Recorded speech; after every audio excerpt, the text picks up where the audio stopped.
Hey there trainers, welcome back. You're with PewterCityJim and we're hopping into a holiday episode today. December's uploads are special to me for a couple reasons. First of all, the very first solo video went live on December 1st, 2021, meaning that this series is officially 2 years old. Secondly, man, I just love the holidays. First of all, if you're new here, let me extend a warm welcome to you. On this channel, we do a lot of Let's Play stuff. I'm super excited for the Indigo disc. Check back on the 14th of December to see me start my adventure there. We do fan games on Fridays as a little celebration of the oncoming weekend. We also do a lot of Fakemon design, from this series, Sola, to Bootleg Boutique, to general contest entries, prompt challenges, that kind of stuff. If any of that sounds fun to you, great. Feel free to hit the like button if this episode brings you some holiday cheer. Ring in the season with that subscribe button and the accompanying jingle bell, and feel free to get some lively dinner table conversation going in the comment section. Remember, trainer, you are welcome here. So, the holidays. Last year we made the Gingerbread Man inspired Doughboy line in relation to holiday foods. This year I wanted to look at some mons that would represent gifts, specifically toys. A funny little story. When I was 4, and I remember this super vividly, my mom got me a walking robot toy for Christmas. I can't find the exact version of it that I had online, but it looked a lot like the Saturn robot, with a chest that had opening doors and little red translucent machine guns that lit up with LEDs. It was awesome. She puts batteries in and sets it up for me, and it starts walking towards me. She said something along the lines of, "Look, here it comes, it wants to be your friend." And my little 4-year-old heart just grew 3 sizes to the point where I jumped forward and enveloped this poor robot in the biggest, warmest hug I could muster, which, unfortunately broke its leg. After a little superglue triage, it was able to walk again, just in big, wide circles. The fix made the left leg drag just a little slower than the right, so it could no longer go in a straight line. Still, I loved that thing, and I used to play with it a whole lot. I do credit it in part with my love of robots to this day. So, let's make some super fighting robots for the solar region. Pokemon is no stranger to artificial Pokemon. The key one that springs to mind is, of course, the Porygon one. It's straight up virtual, can appear in the real or digital worlds, and can influence technology similarly to Rotom. That will become important later. You've got lab-created creatures like Mewtwo, Technol, Silvalite, and Castform as well.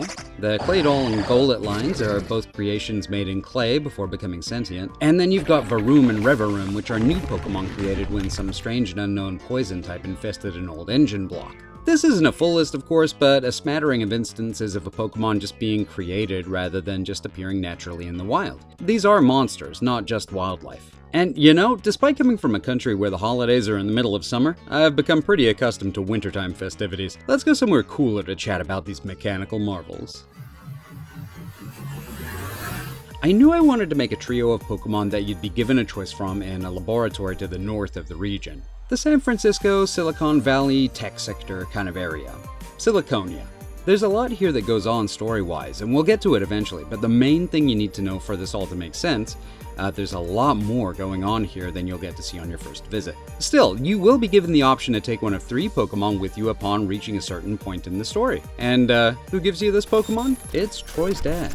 Troy, for those who may not know, is one of your rivals in the Solar region. Eventually we'll lay out the entire story, but for now most of what you need to know about Troy is that he has a fear of animal and plant-based Pokemon, and he prefers Objectmon. I actually did an entire Pokemon Sword Let's Play using him as the player character, link in the description. He picks the starter that's weak to yours, he freezes up mid-battle, meaning you literally can't lose your first fight with him, and he boxes his starter almost immediately in favor of a Magnemite that he got a hold of during your first gym challenge. Going along with the trope of Pokemon trainers just not really having present fathers, Troy's dad is likewise not a factor in his life. Annoyingly enough, when you meet him, you can tell he's pretty well off despite Troy's home being pretty modest. And oh yeah, he's also an alien from Ultra Space if the color palette didn't make that obvious. He arrived in this world during the issues in Alola, along with several other people who made it through Ultra Wormholes. That was over a decade ago. Since then, due to those wormholes now being closed, the folks who made it through were able to set up new lives in the world we all know as the world of Pokemon. Troy is the consequence of one of those new lives not quite working out. He left Troy and his mom to focus on a tech-based career away from Gravel Valley.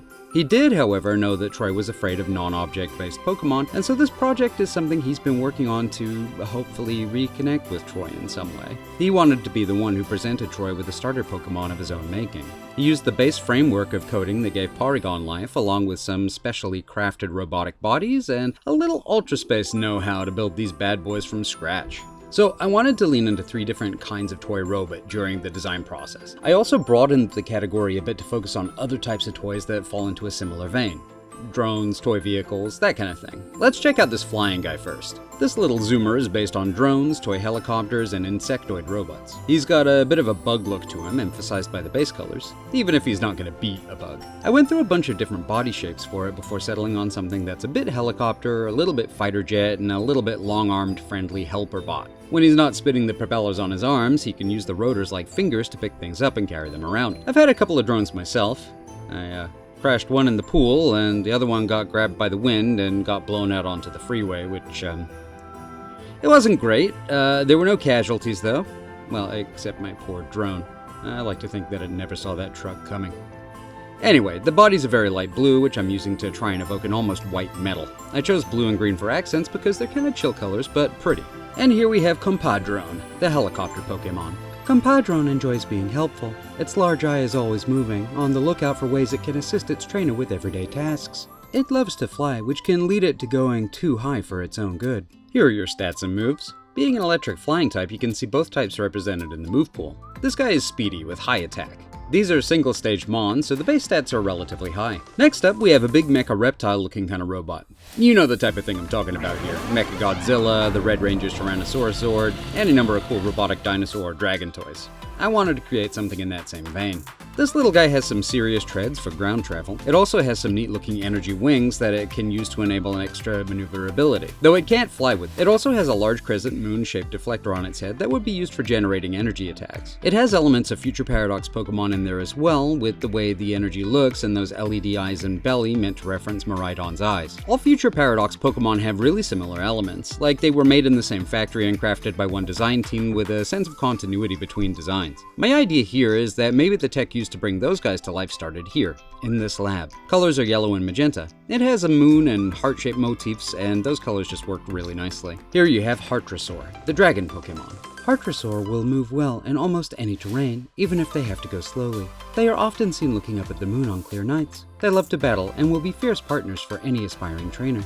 Here are your stats and moves. Being an electric dragon, you have similar lists of electric type moves to the last entry, but more dragon type attacks here. This critter is a defensive powerhouse with good HP as well. Our last entry is a more classic looking robot, very much like the old Saturn robot and other bots of that sort. Square and blocky, I modeled him after the kind of robotic friend I would have loved to have had as a kid. Also, because Sola is based on Southern California and it's literally way too hot all year round, this guy is an ice machine as well. That's right, robotic pal who can cool down a room and refresh your lemonade with a few cubes of ice. What's not to love? I think out of the 3 designs, this little fellow is kind of my favorite. I know you're not supposed to pick favorites amongst your children, but man, something about his little face just makes me happy. Of course, he's loosely based on Troy himself. Troy was designed with this sort of blocky, solid look in mind. Colors are that same super light metal, and I went with red and blue. Why? Well, light, almost white metal with red and blue makes me think of Rocket Pops. So, you know, maybe that's what he stores in the little door in his tummy. Not gonna lie, kinda stole the little door concept from Bender. And here we have Chillichum, the chill Pokemon. Chillichum are dedicated friends and helpers for their trainers. They're always looking for an excuse to use their powers of cooling and freezing to be helpful.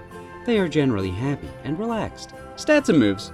Very much like the prior 2 sets, but with ice moves. In terms of stats, this guy would be a pretty good mixed attacker with great defense. A lemon on the speed, though. Those rotating legs would make movement difficult in tough terrain. I imagine this little fella likes spending time indoors mostly. In terms of abilities, you have Electric Surge for all 3. This creates electric terrain as soon as they enter battle. For hidden abilities, you have Hypercutter for Compadrone. This prevents other Pokemon from lowering its stats. For our Dragon friend, you have Marvel Scale, which increases defense if there's a bad status inflicted. And for Chillichum, we have Ice Scales. This halves damage from special moves. Here are your shinies, and nope. No eggs for these guys. They're very special Pokemon and as such cannot breed.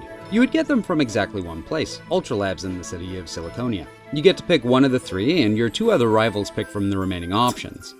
These aren't exactly a type triangle, and in fact our little ice cube dispenser Chilichum is strong against both other options. But each of them has their own advantages and disadvantages. Not all trios in Pokemon are balanced triangles after all. Sometimes there's a choice to be made that defines who you are as a trainer. Do you want to take an easier path? Or one that's more challenging? Do you want to take a middle-of-the-road kind of option, or will you hamstring yourself to prove that you can overcome any obstacle, even the roadblocks that you've put in place for yourself? It's up to you. Hey trainers, thanks so much for checking in on this month's solo update. I really do appreciate it. Next solo episode will air on New Year's Day. What a perfect time to look back over the year that's just gone by. Or maybe the last 10,000 years. 20,000 years? Who knows? Anyway, I'm really looking forward to catching you in the next one. Have a great holiday season, trainers. Bye!